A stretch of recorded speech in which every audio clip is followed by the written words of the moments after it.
Hello, I welcome all of you to my YouTube channel. Today we are going to solve this geometric problem.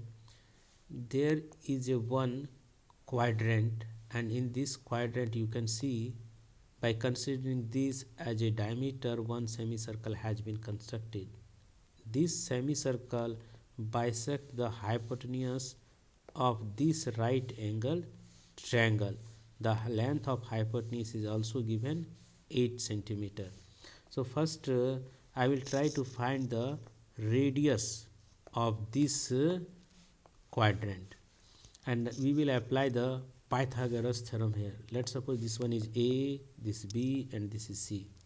So AC square is equal to AB square plus BC square. The length of AC is 8, so 8 square, AB R square, BC R square. 64 is equal to 2R square. Therefore R square is equal to 64 by 2. It means 32. So the final value of R will be root under 32. It means 4 root 2.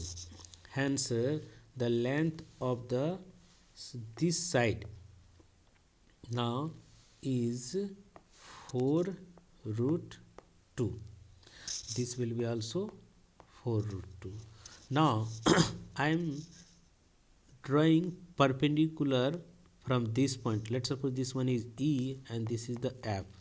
So I have drawn perpendicular EF to AB. You see, this is perpendicular, it means this is 90 degree and this is also 90 degree. So already we know that there is a one theorem.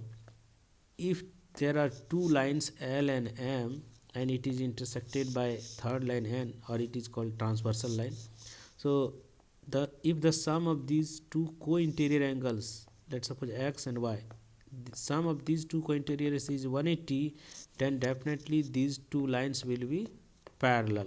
L will be parallel to M. So here this is 90 degree, this is 90 degree, means total 180.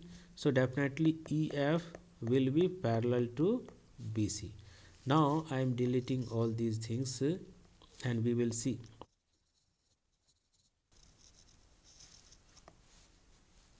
Now you see, the length of this one is 4 root 2, this one is 4 root 2, and we have a one information, that is EF is parallel to BC. Now we will use the converse of midpoint theorem.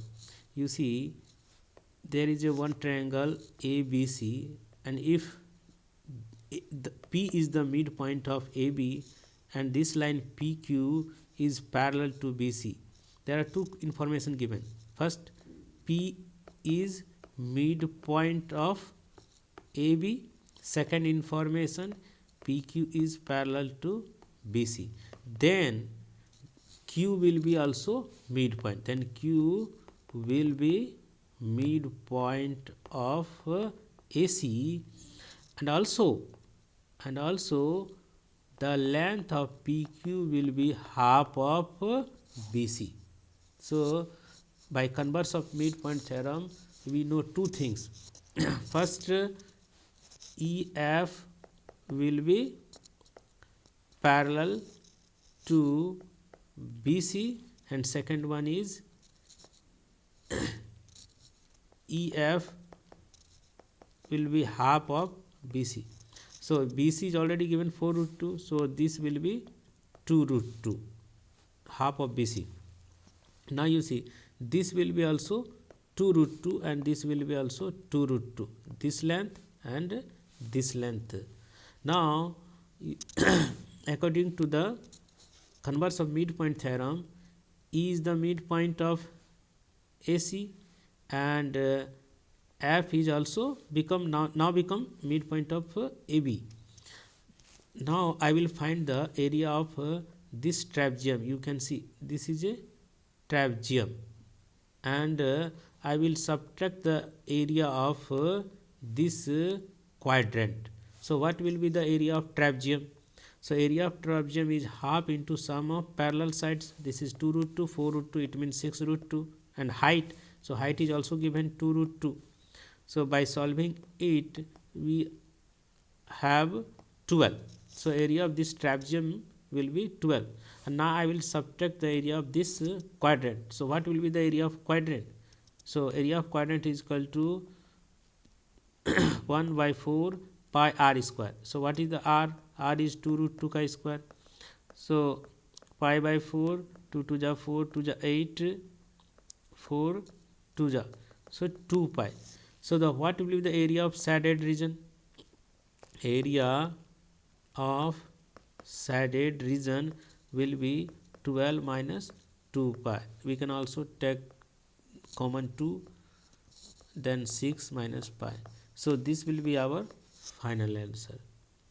Okay, thank you. I hope you have enjoyed this video, and please subscribe my YouTube channel and press the bell icon so you can get the notification when we will release the next video. Thank you.